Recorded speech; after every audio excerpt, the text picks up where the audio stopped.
नमस्कार दोस्तों आज श्री कृष्ण भगवान और उद्धव जी के बीच में एक वार्तालाप लीजिए पेश है। एक बार श्री उद्धव जी ने श्री कृष्ण भगवान से पूछा कि प्रभु, द्रौपदी की लाज बचाने के लिए आपने चीर का विस्तार किया। दुनिया कहती है आपने द्रौपदी की लाज भरी सभा में बचाई। मैं नहीं मानता, क्योंकि क्या है कि जब एक स्त्री को कोई परपुरुष बालों से पकड़कर घसीटते हुए भरी सभा में लाता है और निर्वस्त्र करने के लिए छोड़ देता है, इतने अपमान के बाद क्या उस स्त्री का मान बचा? उसकी इज्जत बची?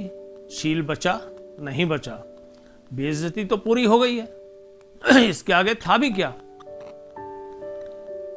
मुझे यही समझ नहीं आ रहा कि आपके जो मित्र हैं, आप उनके मित्र थे, आपको सब मालूम था कि कहाँ क्या हो रहा है। आप द्रौपदी की रक्षा, उन भाइयों की रक्षा शुरू से ही कर सकते थे। ऐसा कुछ घटनाक्रम होता ही नहीं, तो ये आपने क्यों होने दिया? और उस पर भी आप कहते हैं कि हाँ, आपने द्रौपदी की शील बचाया। तो ये बात मुझे कुछ समझ आई नहीं। इस पर श्री कृष्ण भगवान बोले कि देखो, इस दुनिया में जो विवेकवान आदमी होता है वही जीतता है। विवेकशील की ही विजय होती है, और जो विवेकहीन होता है वो हमेशा हारता है। वहाँ द्यूत क्रीड़ा के समय दुर्योधन के पास विवेक था तो वो जीत गया, और धर्मराज युधिष्ठिर के पास विवेक नहीं था, वो हार गए। इस पर उद्धव ने बड़ी हैरानी से श्री कृष्ण भगवान की तरफ देखा। बोले प्रभु, ये क्या कह रहे हैं आप? कह रहे देखो, मैं बताता हूं। दुर्योधन के पास धन की कमी नहीं थी, लेकिन वो द्यूत क्रीड़ा करना नहीं जानता था, जुआ खेलना नहीं जानता था।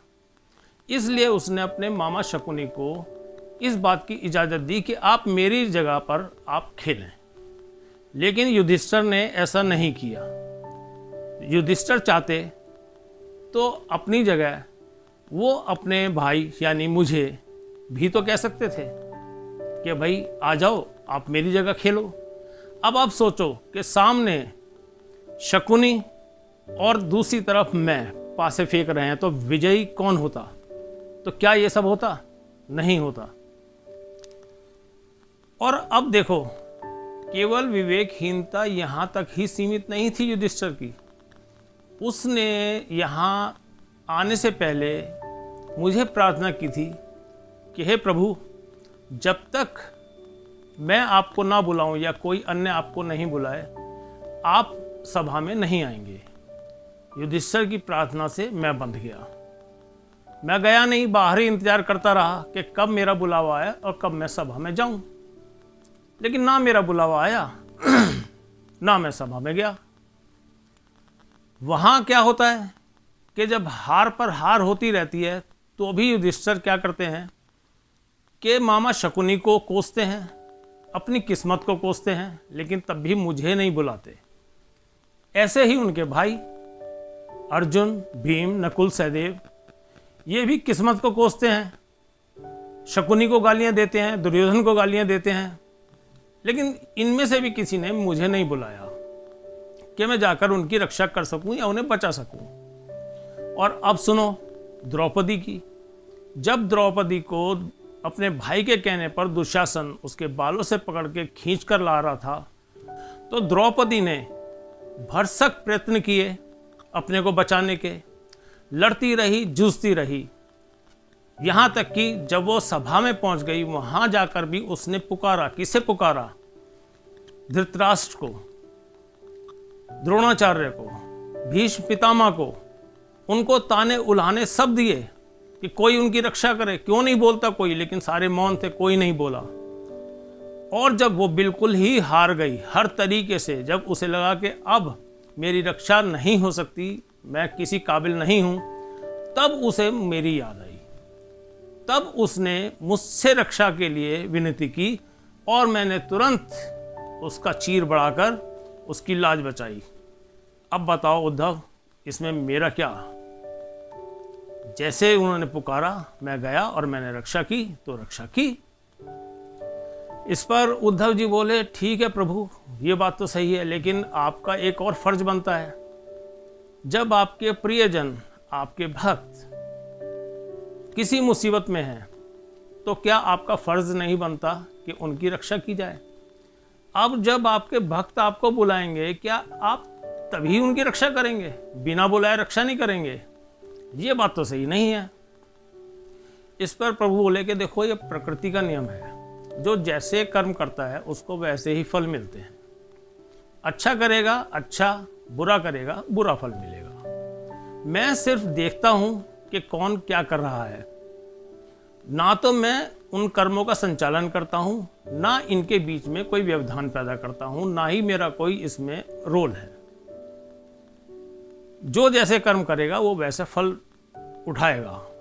मैं सिर्फ साक्षी हूं और मैं देखता रहता हूं। इस पर उद्धव जी बोले जी प्रभु, ये तो सही बात नहीं है। अब आप हमें देखते रहेंगे, हम आपके स्वजन हैं, प्रियजन हैं, भक्त हैं, और आप केवल देख रहे हैं और हम बुरे से बुरा कर्म करे जा रहे हैं, पाप की गठरी भरे जा रहे हैं, अपने कंधे पे उठाए जा रहे हैं। उन कर्मों के हिसाब से हमें फल भी मिल रहे हैं, हम वो भी भुगत रहे हैं, और इस चक्कर में हम फंसे हुए हैं।